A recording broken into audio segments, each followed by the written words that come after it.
Today we're going to take a look at how I brew kombucha every week, because there are a lot of recipes out there and they vary wildly. Most of those are fine, but this is the one I found to be the safest and most reliable. So let's just jump right into it, and then I will get to the finer details later. So to start, I'm adding 4 cups of water to a pot, and we're going to let it boil.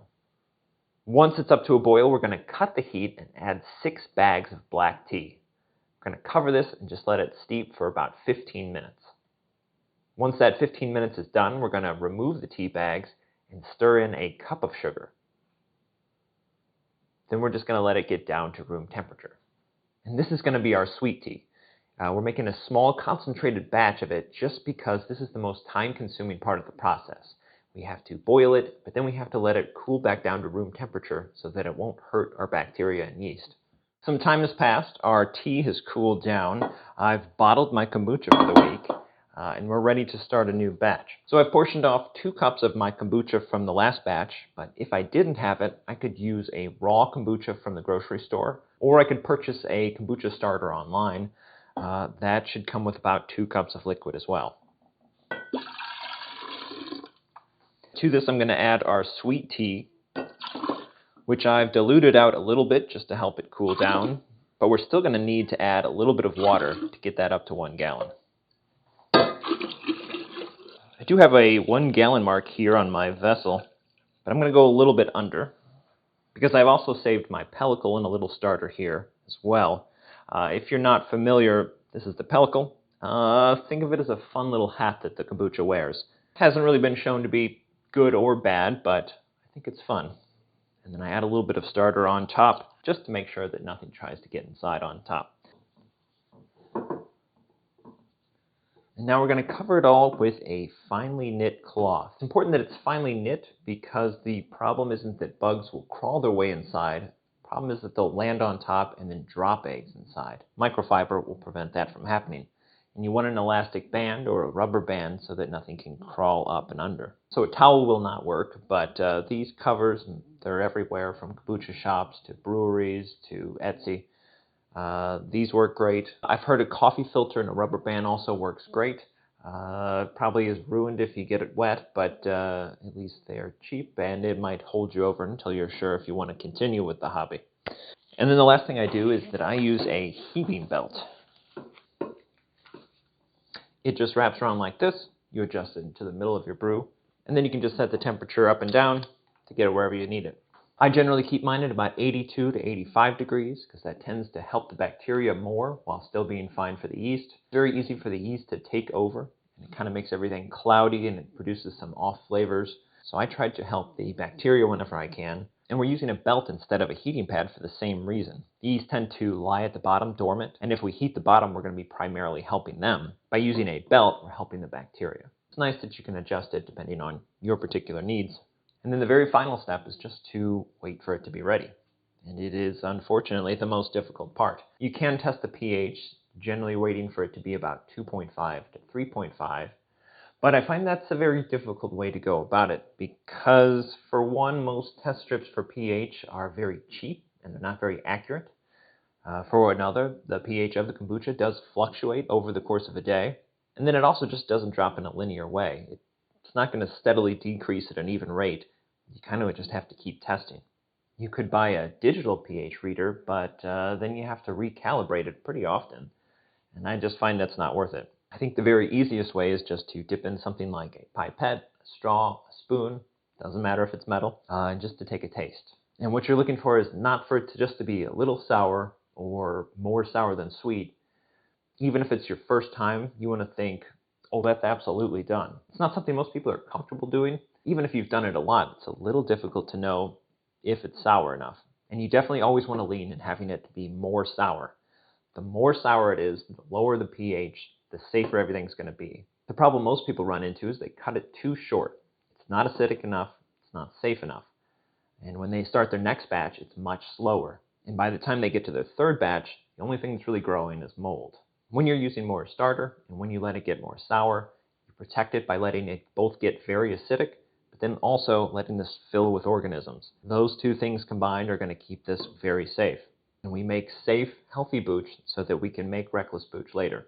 The first few times your pellicle may fall to the bottom, and that's expected. That's very normal. But as your brew goes on, you do want to see it forming at the top. That will be a sign that everything's going as it should be. But as you continue to brew, you want to see that that pellicle is forming on the top, because that is a sign that everything's healthy and as it should be.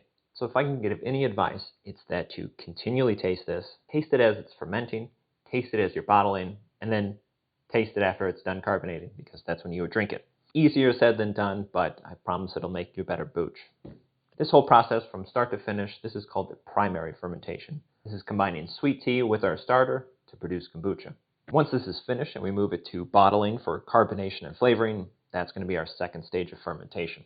My second piece of advice would be that if you think you're going to do this more than once, I really recommend a warming belt. Since we're aiming for temperatures like 82 to 85, God forbid that be the temperature of your home, that is going to help shave some time off of your fermentation.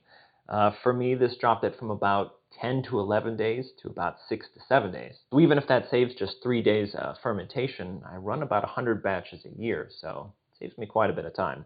And these can probably last 5 to 10 years. So for $30, I think it's a pretty good investment. I got mine from Craft to Brew, but there's plenty out there available. And my final recommendation, I suppose, is that painter's tape works great for labeling bottles. Surprisingly hard to wash off, but it's very easy to peel off. So now let's get into some of the questions that I hear most often. First would be, can I use a different tea in my primary fermentation? And I would say yes, but it should probably still contain some real tea. Black, green, white, oolong, all of those work great. They're going to have all of the tannins and the caffeine that we want. As long as there's no added flavorings or oils, I think you'll be good. With that said, black tea in general has the most tannins and caffeine, so I think it's usually the safest to use. So even if I want to use green tea, I'll usually do half green, half black. And while that doesn't seem like very much green tea, it's enough to completely hide the flavor of the black tea, because black tea in kombucha tends to taste like apple cider. And when I use a half and half blend, I can only really taste the green tea. It is nice to have those milder flavors for when you want your flavorings later to really stand through, like in our Kool-Aid episode. You can also use non-real teas like hibiscus and rooibos, yerba mate, but I would still use at least half black tea because that is going to keep your SCOBY healthier. And for me, at least, there's not a strong need to add those in the primary fermentation. If I want a specialty flavored tea, I would add it in the second fermentation in our bottle. You can make a very concentrated brew of it, and then you can just pour it directly in the bottle, and then that's going to shine through a lot clearer. Because if you added it during your primary fermentation, all of the flavors that make it original are going to be gone, used up. It's why I can drink kombucha, because I absolutely hate the flavor of black tea, and doubly so for sweet black tea. If those flavors are what you're trying to capture, I would definitely just use them in the bottling stage instead. Question number 2 that gets asked a lot is, can I use a different sugar other than white sugar? And things like brown sugar, maple syrup, cane sugar all work well. You would just want to make sure that whatever you have has glucose and fructose. Because there's 2 main types of sugar in kombucha, and you need one of each to get both of them. But because we need 2 different types of sugars, things like artificial sugars won't work, rice syrup, agave, you're not going to have success with those. So these other sugars can work, but sometimes they add additional flavors that might not be welcome. For example, with the brown sugar, that has minerals in the molasses, and that doesn't always taste great after it's fermented. It can be a little sour, a little strange. Something like honey, too, if it's not pasteurized, it can add other organisms that you don't want inside. And I would just note that I think a lot of people are doing it for health reasons. They don't want to have as much sugar in their drink, but I think of it more as sugar in this stage is purely to feed the SCOBY. We're going to add sugar for flavoring later. This is just to make sure that we have healthy, productive SCOBY. And what they can use best is white sugar. So I don't usually recommend holding back here. If you did want to use artificial sugar, you could use it in your bottling stage, and then you'd still have the benefits there. Or you could simply not add sugar at all, and just accept that it doesn't taste very good. Question number 3 is, can I use more or less tea? Some of the recipes go as low as 4 bags per gallon, and they go up to about 12 bags per gallon. And I imagine it's healthy anywhere between that range. I like 6. I think it produces a pretty full-flavored kombucha. 4, I would worry about it having enough nutrients, but it's probably fine. Up to 12 just seems like it's a little unnecessarily strong. When there are a lot of tannins and caffeine available, the yeast tend to overproduce. It gets a little cloudy and off-tasting. And for me, tea is also just the biggest expense per batch.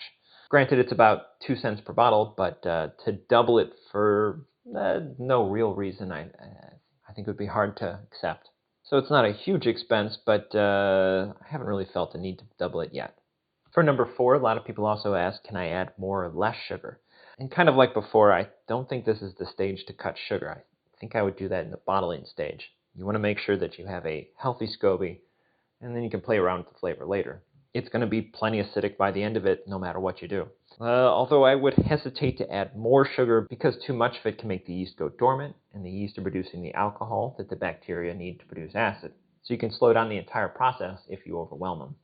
Question number 5, can you add more or less starter? I do always think it's fine to add more starter. I did on this batch just to avoid having a partially filled bottle. When you're using more starter, you can bottle less and you're producing less kombucha overall, but you do finish the fermentation faster and you do overall have a safer brew because you've lowered the pH more in the beginning. So it's never really a problem to add more starter. Adding less starter, I think, is where you would run into trouble. Because if you don't get the pH down quickly in your fermentation, it's easier for mold to move in or other organisms. It's one of the kombucha's primary defenses, so I wouldn't go under 2 cups per gallon. It's also just going to take longer overall to ferment, and I hate waiting.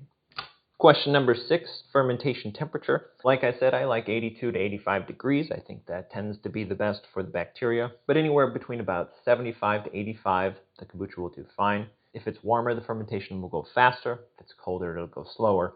If you get down below 75 to about 65, you can produce some off flavors. Likewise, if you put it in the refrigerator, all the processes are going to slow down. There will be less acid produced. And you're going to make the whole thing more susceptible to mold.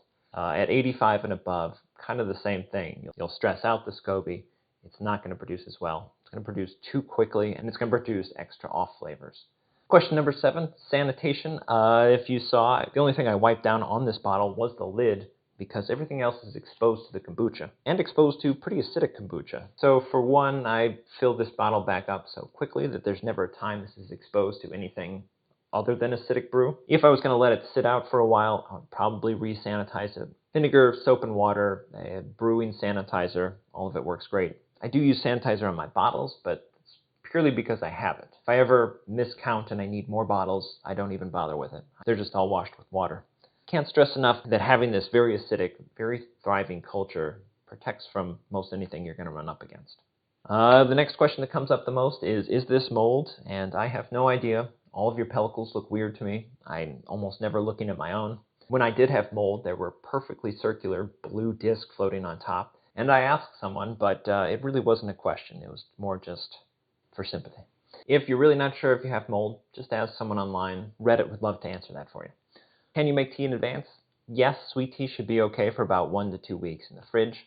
Does it have alcohol? Yes, it does. It's about 0.5 to 2% alcohol by volume. It's almost impossible to go below that at home, and it's quite difficult to go above it. Do you need to start a new batch right away? No, you can go about 2 to 3 months between batches without feeding this. If you need to go longer, and you still for some reason think you want to keep it, you just need to throw in a little bit more sweet tea, and it should be fine for a couple more months. So that's all I've got for kombucha brewing. If you need any recommendations for bottle flavoring, I've got a whole channel dedicated to pretty bad ideas. So thank you for watching. This is Reckless Booch.